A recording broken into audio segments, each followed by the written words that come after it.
Beneath the shade of the ancient Bodhi tree, I sat with Buddha as he gazed at the fallen leaves. His eyes carried the weight of profound knowledge, yet his voice was soft, inviting serenity. "Do you see these leaves?" he asked, holding one gently in his hand. I nodded, observing the golden brown of the leaf. Its edges curled with the passage of time. "Master, they have fallen from their branches. What lesson do they bring us today?" Buddha smiled faintly, turning the leaf in his fingers, letting the breeze caress its surface. "This leaf once thrived, lush and green, basking in sunlight, sheltering life beneath its shade," he began.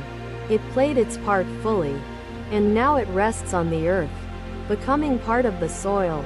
I pondered this, the endless cycle of life and death encapsulated in something as simple as a fallen leaf. "But Master," I asked, "does it not grieve the tree to lose its leaves? Is it not a kind of loss?" He placed the leaf upon the ground, his hand motion slow and deliberate, as if honoring its journey. "Loss and grief arise only from clinging to what must change," he said. "The tree does not lament the leaves' fall, for it knows that without this, no new leaves may grow." The stillness around us seemed to deepen, the rustling of leaves a gentle affirmation of his words. He continued, "All things are bound by impermanence. To resist it is to resist the very flow of life." I looked up at the tree, its bare branches stretching toward the sky, yet still standing tall. "Master," I said, "how do we embrace such impermanence without fear? How do we face our own changes?" Buddha placed his hands together in his lap, his gaze unwavering. "Begin by observing. Do not rush to label change as good or bad. See it as it is," he advised. "This leaf transforms into soil, nourishing the roots that will give life to new growth. Is that loss?" I shook my head, understanding that the tree and the leaf were not separate but deeply interconnected. "No, Master, it is not loss. It is a continuation." He nodded, a flicker of satisfaction in his calm demeanor. "Indeed, so too are our lives. Each moment passes, shaping the next. To fear the passing is to miss its gift." A silence fell between us, rich with unspoken wisdom. A young boy approached, cradling a bird with a broken wing. "Master, will the bird heal, or will it die?" he asked, his voice trembling with worry. Buddha beckoned the boy closer, examining the bird with gentle hands. "It may heal, or it may pass on," he said softly. "Both outcomes are part of life's tapestry. The bird's suffering now teaches compassion, and its fate will unfold as it must."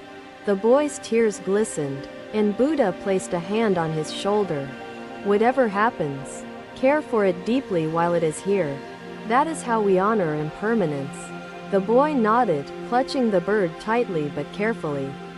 I watched, moved by the depth of Buddha's words and the boy's trust in them. "Master," I asked after the boy left, "is it wrong to feel sadness when things change? When loved ones leave or time takes its toll?"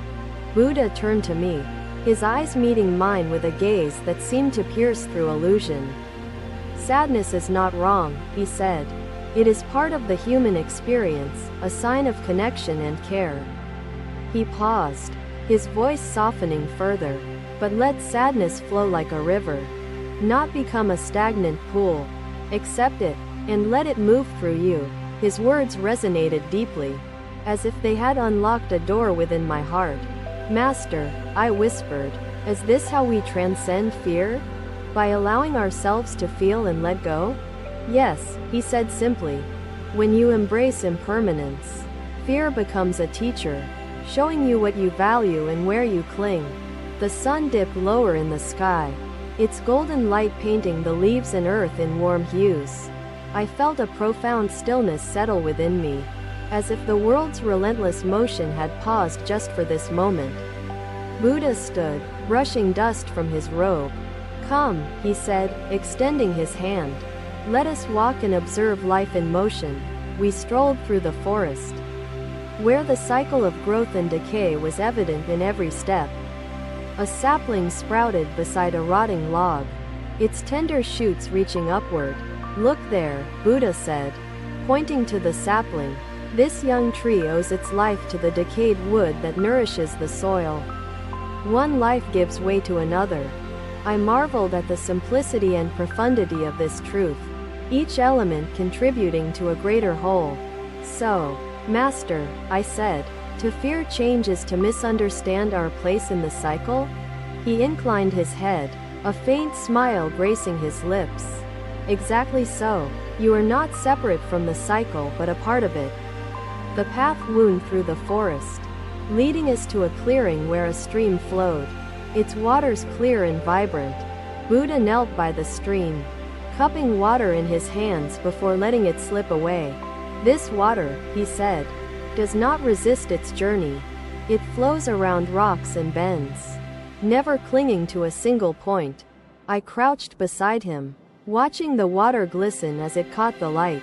"Master, does the water not long to remain where it feels peace, to avoid the turbulence ahead?" Buddha chuckled softly, a sound as gentle as the stream's whisper. "If it did, it would cease to flow and stagnate. Peace lies in movement, in embracing the journey." I pondered his words, realizing that my own fears often stemmed from resisting change, from longing to freeze moments in time. "Master," I said, "how can I learn to flow like this water?" He rose, his posture steady and grounded. "Begin by trusting the wisdom of impermanence. Life's currents may carry you to unexpected shores, but they also reveal treasures." We stood there, the stream's song filling the air, a melody of continuity and transformation. I felt lighter, as if a weight I had long carried was beginning to lift. "Master," I said, breaking the silence, "if all things change, what remains constant? What anchors us amidst the flow?"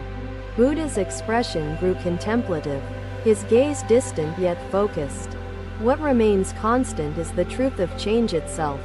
Accepting this truth is your anchor, your guide." He turned to me, his voice filled with both gravity and warmth. "Do not seek permanence where it cannot be found. Seek instead the freedom that comes from letting go." The words hung in the air, a timeless echo that seemed to merge with the rustling leaves and flowing water. I felt as though I had glimpsed a profound secret, one that was both simple and boundless. As we walked back toward the Bodhi tree, I noticed a young flower blooming amidst the grass, its petals vibrant and new. Buddha paused, gazing at it with quiet reverence. "This flower," he said, "will one day wither and return to the earth. Yet, its beauty now is no less real." I knelt beside the flower, understanding that its fleeting nature made its existence all the more precious. "Master," I said, "perhaps the true gift of impermanence is the appreciation it brings to each moment." Buddha nodded, his smile luminous. "Yes, my friend. In embracing impermanence, you learn to live fully, to cherish what is, and to release what was." We returned to the shade of the Bodhi tree, where the golden leaves continued to fall, each one a testament to life's enduring cycle. I sat beside Buddha, my heart at peace, ready to face life's changes with new understanding. And so, under the tree that bore witness to countless seasons, I learned to stop fearing change and to thrive through it. Another day, Buddha led his disciples to a riverbank, where the water flowed gracefully under the golden rays of sunlight. He stood silently, observing the shimmering currents, the bends, and the rocks that adorned its journey. After a moment, Buddha turned to us and said, "Do you see the river and how it embraces its path?" We nodded, captivated by the way the water glided smoothly over obstacles, carving a path with elegance and determination. "Master," one disciple asked, "does the river not struggle against the rocks and bends? Is it not hindered in its flow?" Buddha crouched by the river, letting his fingers trail across the surface, forming ripples that danced in the sunlight. "The river," he replied, does not resist the rocks or the bends. It embraces them, flowing onward without complaint or hesitation. I watched the water weave through its course, marveling at its resilience, its steadfastness. Master, I asked, what lesson does the river teach us about our own lives and the changes we face? He cupped water in his hands, holding it briefly before allowing it to slip away. Life is like this river, he explained. It is filled with transitions, obstacles, and opportunities. To resist these is to stagnate. Master, another disciple inquired. If the river reaches the ocean, does it lose itself completely? Does it cease to exist as a river? Buddha's gaze softened as he observed the endless journey of the water. The river does not disappear, he said. It transforms into the ocean, becoming part of something greater while still retaining its essence. His words resonated deeply, carrying both clarity and mystery. Do not fear transformation, he continued. It is through change that we discover our greater selves. Just as the river becomes the ocean, the disciples murmured amongst themselves, reflecting on his wisdom, while I continued to observe the river's unwavering flow. Master, I asked again, how can we learn to navigate life's transitions as gracefully as this river? Buddha stood, his posture firm yet fluid, like the water itself. Trust the wisdom of impermanence, he answered. Let the current guide you. Embrace each change, for it shapes your journey. A bird landed on a nearby rock, drinking from the river, its movements graceful and deliberate. Buddha gestured toward it, saying, even the creatures of the earth understand this truth. They move with the flow, not against it. I watched the bird, its connection to the river so effortless, and felt a longing to embody such harmony. Master, I whispered, what is the key to finding peace amidst life's turbulence? Buddha knelt by the river again, scooping water into his hands before letting it fall back into the stream. Peace, he said, comes from releasing the need to control every outcome. Like the river, flow with purpose yet without attachment. The disciples and I fell silent, absorbing the profound simplicity of his words. The river continued its song, a melody of continuity and transformation. Master, another disciple asked, if the river were to dry, would its journey end forever? Buddha turned his gaze toward the distant hills, where the river began its course. The water may evaporate and return to the clouds, he explained. It transforms but does not end. Its journey continues. The depth of his understanding filled the air, resonating like the murmurs of the flowing water. Remember, he said, life is not linear. It cycles, it transforms, and every change carries its own wisdom. As the sun dipped lower, casting warm hues across the landscape, Buddha rose and beckoned us onward. Come, he said, let us walk and witness the lessons nature teaches through its embrace of impermanence. We followed him down the path, where the river narrowed and the water danced more vigorously over its rocky bed. Each bend, each obstacle, each narrowing, Buddha said, adds to the river's character. So too do challenges shape our lives. I found myself deeply moved, realizing how my own struggles had contributed to my growth and understanding. Master, I asked, is it wrong to wish for stillness when the current feels overwhelming? He paused, turning to face me, his eyes filled with both gravity and warmth. It is natural to seek stillness, he said. But even in stillness, the river's essence remains in motion. Accept this truth. The disciples exchanged glances, each pondering the struggles they had faced and how they might embrace them moving forward. A fisherman approached us, holding his catch and smiling warmly. Master, he said, this river provides for my family. How can I repay its generosity? Buddha placed a hand on the fisherman's shoulder, his touch light yet firm. You repay it by living in harmony with its flow, he said. Respect its gifts and its transitions. The fisherman bowed deeply, his gratitude evident, and Buddha turned back to the stream.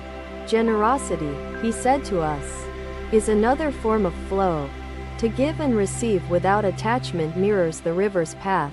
I contemplated this, understanding how generosity connected us, like tributaries merging into a larger whole. Master, I asked, does the river feel its journey, its triumphs and its sorrows? Buddha smiled faintly, his expression both serene and knowing. The river does not feel as we do, but its flow reflects the interconnectedness of all life, he said. Our triumphs and sorrows are part of this greater flow. The light began to fade, the sky painted in hues of orange and pink, as the river's journey continued uninterrupted. Master, I said, if all life is interconnected, how do we find our individual path within the greater current? He stood motionless for a moment, then replied, your path is found through awareness. Like the river, flow with intention but without fear of merging or transforming. I felt as though a veil had lifted, revealing the intricate dance of individuality and unity within life's cycles. Master, I said softly, thank you for this wisdom. I will strive to embrace impermanence and flow with life's transitions. He turned to me, his gaze steady, and said, the river's lesson is simple yet profound. Accept it, and you will find peace amidst change. As the evening settled, we returned to the clearing where the river met the horizon, its journey continuing indefinitely. The disciples and I sat in quiet reflection, each of us contemplating how we might embody the river's grace in our own lives. Buddha's words lingered in my mind, a timeless echo of truth that would guide me through the uncertainties ahead. And so, under the stars and beside the flowing stream, I learned to navigate life's transitions, thriving through impermanence. Another day, Buddha led his disciples to a lotus pond, where blossoms adorned the water's surface with vivid colors. He knelt by the edge, his reflection merging with the serene beauty of the flowers. Look at this lotus, he said. Its journey begins deep beneath the mud. The disciples gathered around him, intrigued by the sight of the lotus blooming, its petals unfolding toward the sunlight. Master, one disciple asked, why does the lotus rise from such murky depths to reach the light? Buddha touched the water gently, creating ripples that danced among the blooms. The mud nurtures the seed, he replied. Without it, the lotus could not rise to the surface, nor bloom so beautifully. I marveled at the flower's purity despite its origins, understanding the profound symbolism of its journey. Master, I asked, does the lotus's ascent reflect our own lives, our struggles to find clarity amidst the challenges we face? Buddha stood, his gaze steady yet kind. Yes, he said, each struggle shapes your growth. The mud represents life's trials, which nourish your soul. Master, another disciple asked, can the lotus bloom forever? Or must it wither and return to the earth? Buddha crouched beside a fading lotus, its petals drooping, its vibrancy waning. The bloom is brief, he said, but it leaves behind seeds, ensuring life anew. Its purpose is fulfilled, even in withering. His words resonated deeply, carrying the truth of impermanence with such grace and wisdom. Master, I asked, how can we find peace in knowing that all things must fade, that our own blooms are temporary? He turned to the disciples, his voice soft but commanding. Accept impermanence as the nature of all existence. Cherish each moment as it is, not as it should remain. The sun's golden light painted the pond, illuminating the delicate petals that seemed to glow with life. Master, another disciple inquired, is it wrong to wish for permanence, to hope that our beauty or achievements endure forever? Buddha smiled faintly, the lines on his face deepening with wisdom. It is natural to hope, he said, but to cling to permanence is to deny life's essence. The lotus blooms because it knows no fear of fading. I felt a stillness settle within me, as if his words were unraveling the knots of my own fears. Master, I whispered, is this the secret to thriving through life's transitions? To bloom fully without fearing the inevitable end? He placed a hand on my shoulder, his touch light yet grounding. Yes, he said, to bloom is to fulfill your purpose. To wither is to prepare the way for new growth. A child approached, clutching a wilted lotus, her eyes filled with sadness. Master, she said, why has my flower faded? It was so beautiful before. Buddha knelt beside her, examining the wilted petals with gentle hands. This flower has lived its time, he said. Its beauty now lies in the seeds it leaves behind. The child nodded slowly, her grip loosening as she placed the flower back into the water. Will the seeds grow into new flowers, Master? She asked. Indeed, Buddha replied, his voice warm. They will rise from the mud just as this one did. Continuing the cycle of life, the disciples and I watched in silence, moved by the simplicity and depth of his explanation. Master, I said after the child left, how can we find joy in impermanence when it often brings us sadness? Buddha gestured toward a newly blooming lotus, its petals vibrant and fresh. Joy lies in appreciating the moment fully, he said. Each bloom carries its own unique beauty. Regardless of its duration, the pond reflected the sky's changing hues, the water rippling gently as if echoing his wisdom. Master, I asked, what happens to the seeds if they are lost or fail to bloom? Is their journey wasted? Buddha gazed at the water, his expression contemplative. No journey is wasted, he said. Even the seeds that do not bloom contribute to the soil, enriching future growth. I pondered his words, understanding that every experience, every challenge, held meaning beyond its surface. Master, I said, if life is a cycle, how do we find our own unique path within it? He turned to me, his gaze unwavering. Your path is shaped by the choices you make, the wisdom you cultivate. Like the lotus, rise through the mud. A gentle breeze stirred the air, carrying the scent of blossoms and the whispers of moving water. Master, another disciple asked, if all things return to the earth, do we lose ourselves completely in this cycle? Buddha knelt again by the pond, touching the water with his fingertips. You do not lose yourself, he said. You transform, becoming part of something greater. Just as the lotus enriches the soil, the disciples exchanged glances, each finding their own reflections in his words, their fears softened by his wisdom. Master, I said, thank you for showing us the beauty in transitions, the gift within impermanence. He stood, his posture firm yet fluid, like the lotus reaching upward toward the light. Remember, he said, to bloom fully is to thrive. To wither gracefully is to complete the cycle of life. As the evening settled, the sky painted in hues of orange and purple, we returned to the clearing by the pond. The disciples and I sat in quiet reflection, each of us contemplating how we might embrace impermanence with grace. Buddha's words lingered in my mind, a timeless echo of truth that would guide me through life's inevitable transitions.